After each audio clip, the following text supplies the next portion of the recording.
महोदय, ब्रिटिश भारत में भी ग्रामीण क्षेत्रों के लोग राजनीतिक आकांक्षाओं की तरफ से सर्वथा उदासीन थे।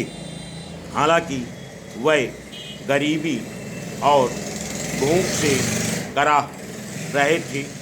कांग्रेस ने और रमेश चंद दत्त, दादा भाई नौरोजी, यहाँ तक कि विलियम डिग्बी सरीखे अर्थशास्त्रियों ने इन किसानों की गरीबी और दुर्दशा की चर्चा की थी। लेकिन रियासतों की गरीब प्रजा इन नेताओं के विचार क्षेत्र से बाहर थी।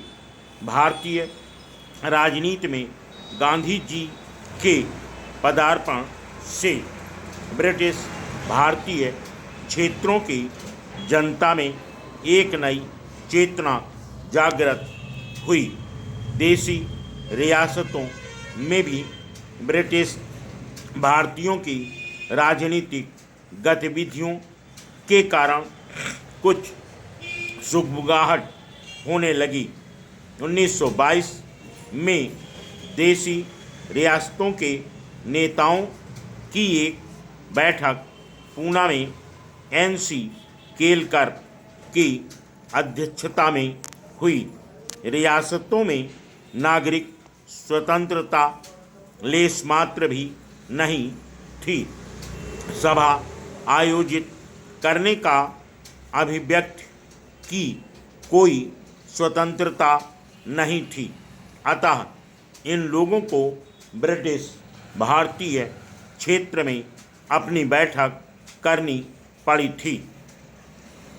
इस सम्मेलन में अखिल भारतीय राज्य प्रजा परिषद स्थापित करने का फैसला किया गया। लेकिन इस फैसले को कार्यान्वित करने में कुछ समय लगा। ब्रिटिश भारत में असहयोग आंदोलन की जो लहर चल रही थी, उसका असर देसी रियासतों पर भी हुआ। धीरे धीरे प्रजामंडलों, लोक परिषदों, प्रजा मित्र मंडलों, नागरिक अधिकार संघों आदि की स्थापना रियासतों में होने लगी। लेकिन ये संस्थाएं रियासतों के अंदर काम नहीं कर पाती थीं। अतः वह पड़ोस के ब्रिटिश भारतीय क्षेत्रों से अपनी गतिविधियां संचालित कर रही थीं। प्रजा परिषद का अगला अधिवेशन 1926 में हुआ था। इसमें एक अखिल भारतीय संगठन स्थापित करने का फैसला किया गया। एक घोषणा पत्र में सम्मेलन ने एक संघ स्थापित करने के पक्ष में अपना मत व्यक्त किया, जिसमें देसी रियासतें भी ब्रिटिश प्रांतों की सहभागी होंगी।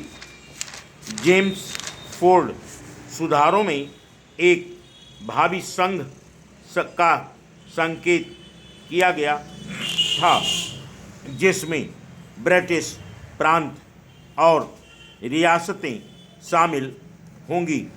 भावी भारत के उज्ज्वल भविष्य का चित्रण करते हुए मॉन्टफोर्ट रिपोर्ट में कहा गया था, इस चित्र में रियासतों के लिए भी स्थान होगा।